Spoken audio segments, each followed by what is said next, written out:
Le texte sur lequel je vous invite à méditer aujourd'hui est celui du Cantique de Zacharie, dont nous avons prié une adaptation ensemble avant d'entendre la totalité de la Nativité selon Luc.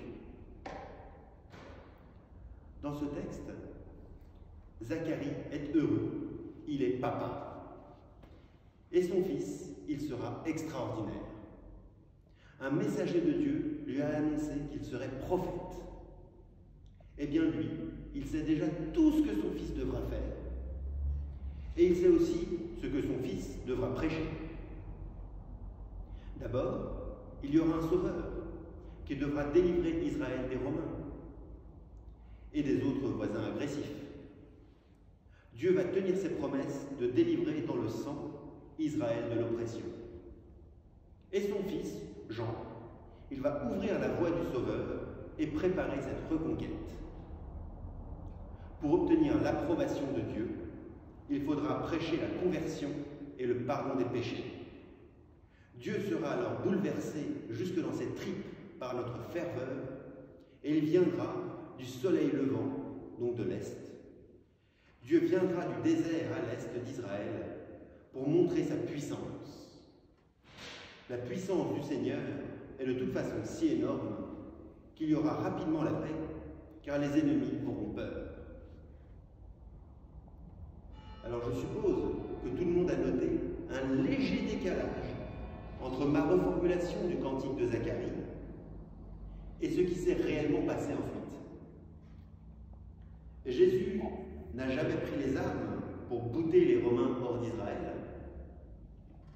Et Jean, le prophète du Très-Haut, eh bien,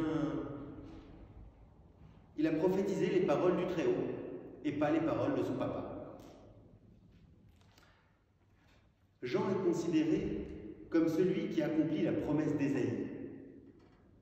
Ce texte d'Ésaïe est cité dans tous les évangiles pour signer l'importance cruciale de l'œuvre de Jean le Baptiste. Une voix crie dans le désert, préparez le chemin du Seigneur. Le problème, c'est où est-ce qu'on met la virgule? Est-ce qu'il faut préparer dans le désert le chemin du Seigneur? Ou bien est-ce la voix qui est dans le désert et qui crie « Préparez le chemin du Seigneur » ? Qui est dans le désert? Est-ce que c'est la voix qui prêche? Ou est-ce que c'est le chemin du Seigneur qui est dans le désert? Les Israélites étaient très axés sur le désert. La compréhension commune de ce verset était donc que Dieu se révélait dans le désert. Alors c'était là-bas qu'il fallait préparer son chemin, forcément. C'est comme ça que l'avait compris Zacharie. C'est pour cela que pour lui, le Seigneur viendra du désert, à l'est d'Israël, et c'est pour ça qu'il parle du soleil levant. Mais dès le début de son ministère, Jean va faire sa révolution. Il va dans le désert pour crier et prêcher, et ensuite il va au Jourdain, près de la ville, pour baptiser et préparer le chemin du Seigneur. Cela peut sembler anodin, mais la première chose que Jean a faite dans son ministère, ça a été de détourner la prophétie qui le concernait. Et finalement, au soir de sa vie, Jean n'aura finalement jamais marché devant Jésus, ni cheminé à ses côtés. Il ne l'aura croisé qu'une seule fois pour le baptiser. Et de sa prison, avant de se faire exécuter par Hérode, il enverra encore un dernier message à Jésus. « Es-tu celui que nous attendions ?»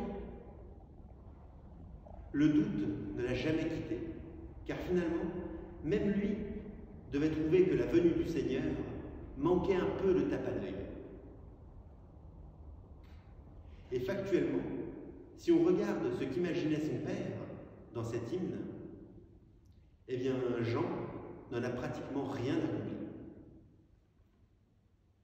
Zacharie, comme la majorité des Israélites de l'époque, attendait un sauveur qui les délivrerait de l'oppression.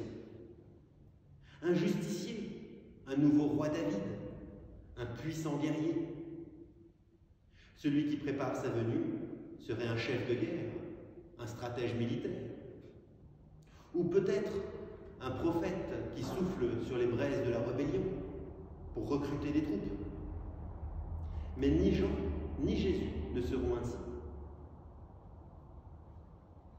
À l'image de Jean, qui réinterprète ce verset d'Ésaïe, tous deux vont accomplir la volonté de Dieu d'une manière inattendue, nouvelle, imprévisible.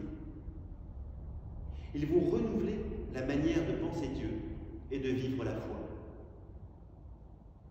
Mon royaume n'est pas de ce monde. Priez pour ceux qui vous persécutent. Aimez vos ennemis. Ta foi t'a sauvé. Les Israélites attendaient un roi qui chamboulerait la région de Jérusalem en régnant sur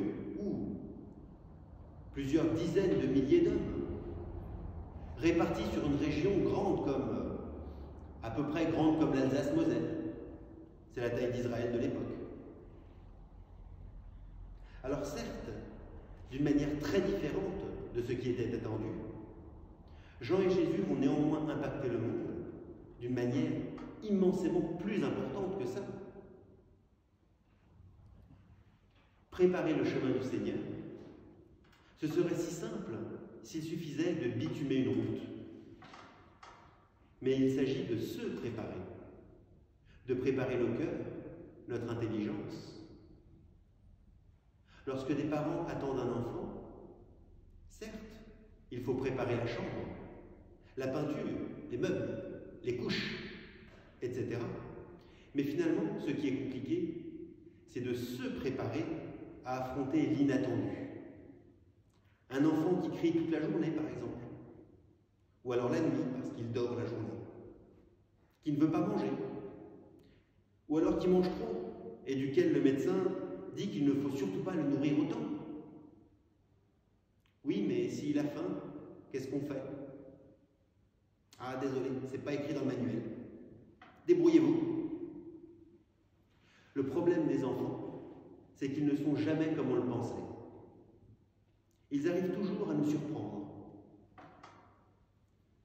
Alors, préparons l'avenir. Mais pourquoi? L'avenir sera toujours prêt. La vraie question, c'est est-ce que nous serons prêts quand l'avenir surgira?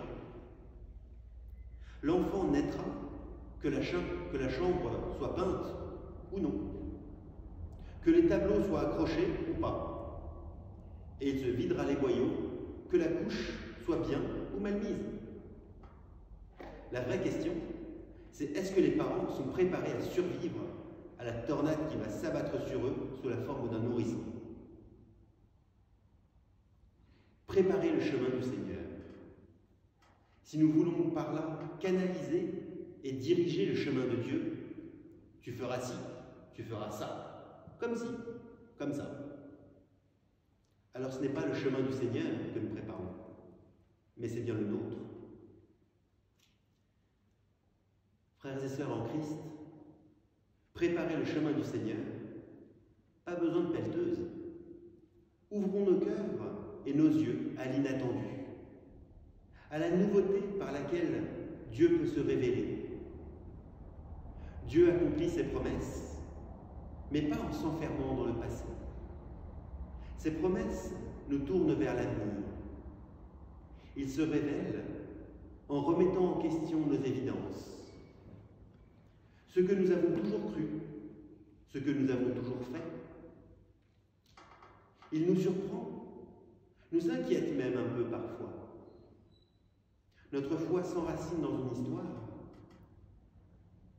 L'avenir que Dieu nous offre est fidèle à cette histoire, à ses promesses.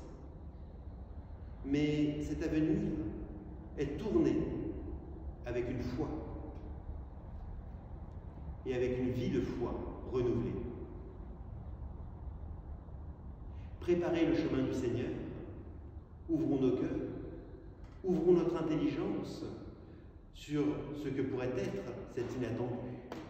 ce renouvellement auquel nous devons nous préparer aujourd'hui.